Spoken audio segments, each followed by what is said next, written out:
दादा जिवंत आहेत की नाही या प्रश्नाचं उत्तर अखेर मिळालं.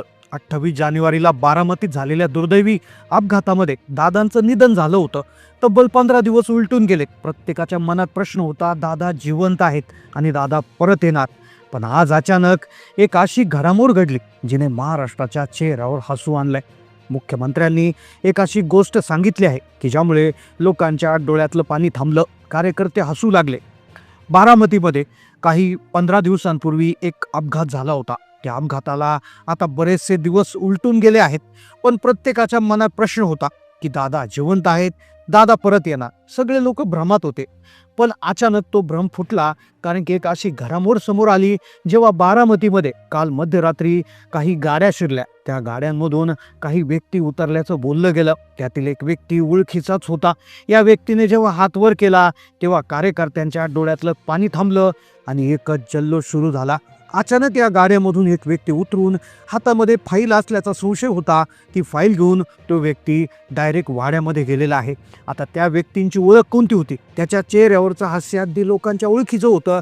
हातामध्ये ही तीच फाईल होती की जिची संपूर्ण महाराष्ट्रात चर्चा होती. कुठे न थांबता डायरेक्ट वाड्यामध्ये ही व्यक्ती गेलेली आहे. खरं तर ही बातमी काल रात्रीच व्हायरल झाली होती, पण आज सकाळी या बातमीविषयी महत्त्वाची घडामोड आज उघड झाली आहे. आता अशा बातम्या येऊ लागल्यात की दादा त्या गाडीतून उतरले आणि दादा फाईल घेऊन परत आले. अशा प्रकारची चर्चा सुरू झाली.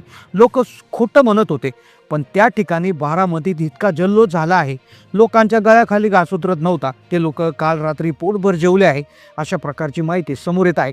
मग काय सत्य आहे? खरंच बारामतीमध्ये काय घडलं आहे? खरंच ही घटना सत्य आहे का? पहा, दादा परत आलेत.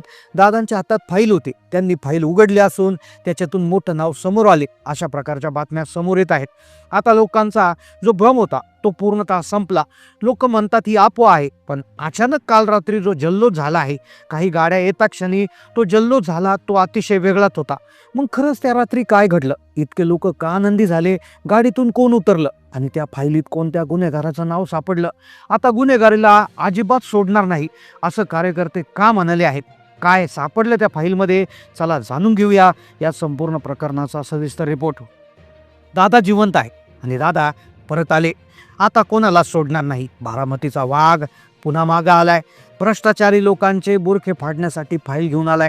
पुढील 10 सेकंदात तुम्ही आता जे ऐकणार आहे ती केवळ बातमी नाही, तर महाराष्ट्राला खळबळ सोडणारी आणि अंगावर काटा उभी करणारी एक अशी कहाणी आहे जी दाबून टाकली होती. काल मध्यरात्री अशी काही घडामोड घडली आहे ज्याची कल्पना कुणालाच नव्हती. लोक म्हणत होते दादा संपले, दादांचा अंत झाला, आता ते आपल्यात नाही आहेत. पण लक्षात घ्या, एक व्यक्ती जो संपला, ज्याचा दुर्दैवी अंत झाला अशी माहिती टीव्हीवर दाखवली होती, पण ती सगळी माहिती खोटी ठरली. कारण की तीच व्यक्ती आज अचानक जिवंत उभी राहिली. जेव्हा काही गाड्या बारामतीच्या दिशेने गेल्या, रस्त्यावर कोणीच नव्हतं. कार्यकर्त्यांच्या डोळ्यात पाणी येत होतं. अचानक गाड्यांमधून काही लोक उतरले. त्यातील एक व्यक्ती लोकांच्या ओळखीचा होता, ज्याने कार्यकर्त्यांच्या डोळ्यातलं पाणी थांबलं. त्या व्यक्तीला पाहता क्षणी कार्यकर्त्यांच्या डोळ्यावर हसू आलं.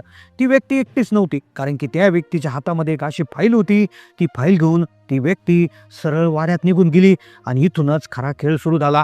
सोशल मीडियावर प्रचंड अफवांचा धुमाकूळ सुरू झाला. या सगळ्याच्या पार्श्वभूमीवर एक घटना घडली जिने नियतीचा आखलेला डाव बदलून टाकला.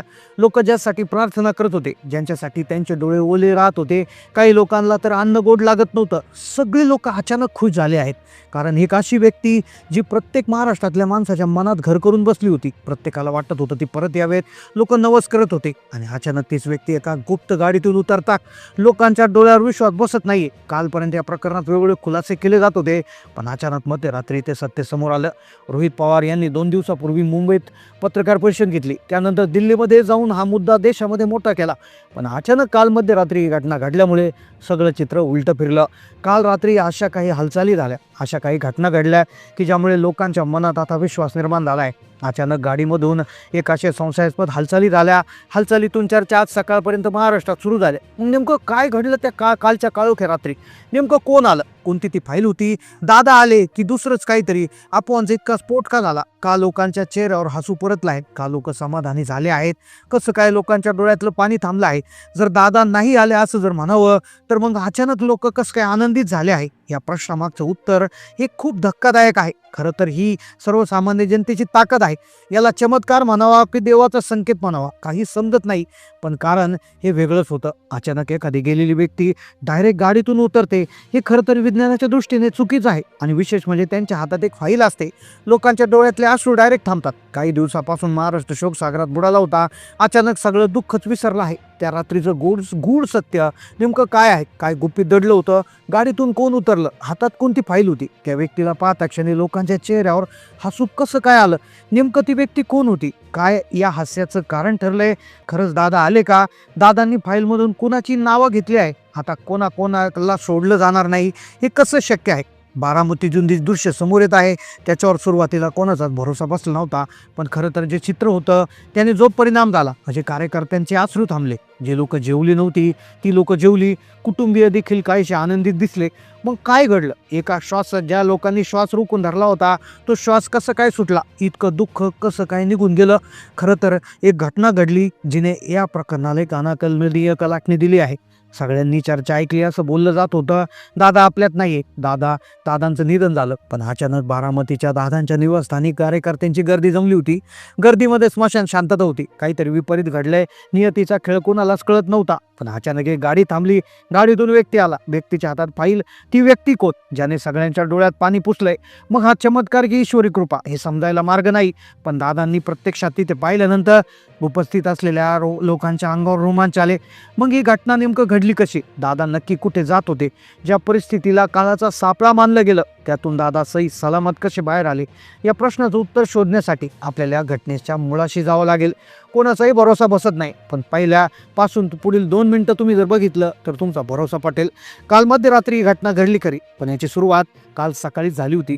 अचानक बारामतीमध्ये ताप वाढला होता. कोणाला काही समजत नव्हतं काय घडणार आहे, पण खरं मध्यरात्री हे चित्र स्पष्ट आलं. अचानक रस्त्यावर एक गाडी येऊन थांबली. त्या गाडीकडे पाहून कोणाला अंदाज नव्हता आतमध्ये कोण आहे. नेहमीचा तापा नाही, नेहमीचा लवाजमा नाही, फक्त एक गाडी. त्यातून उतरलेली ती व्यक्ती जेव्हा गाडीचा दरवाजा उघडला त्यातून एक व्यक्ती खाली उतरली. हजारो लोकांच्या गर्दीत सन्नाटा पसरला, जणू काही काळ थांबला आहे. आपल्या डोळ्यावर कोणाचा विश्वास बसत नव्हता. कुणी म्हणत होतं कोण आलंय, पण स्वप्न, काहींना स्वप्न तर नाही ना असं वाटत होतं. पण अखेर त्या व्यक्तीला पाहताच एक जयघोष घुमू लागला, प्रचंड मोठा जयघोष घुमू लागला. तो जयघोषचा अर्थ काय होता, जे लोक जेवले नव्हते ते लोक डायरेक्ट जेवले, अत्यंत आनंदित झाले, कुटुंबीय देखील आनंदित झाले. जे दृश्य पाहिलं त्याच्यावर कोणाचाच भरोसा नव्हता. मग खरंच त्या गाडीतून कोण उतरलं होतं, त्या हातामध्ये कोणती फाईल होती, त्यांनी हात वरता करताच लोकांमध्ये का जल्लोष सुरू झाला.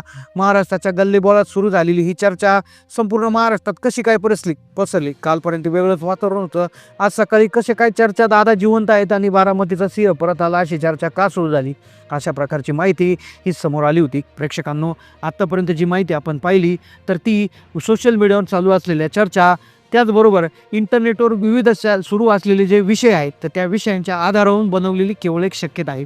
आमच्या व्हिडिओचा उद्देश कोणाच्याही भावना दुखवणं किंवा कोणावर थेट आरोप करणं हा आमचा उद्देश नाही आहे.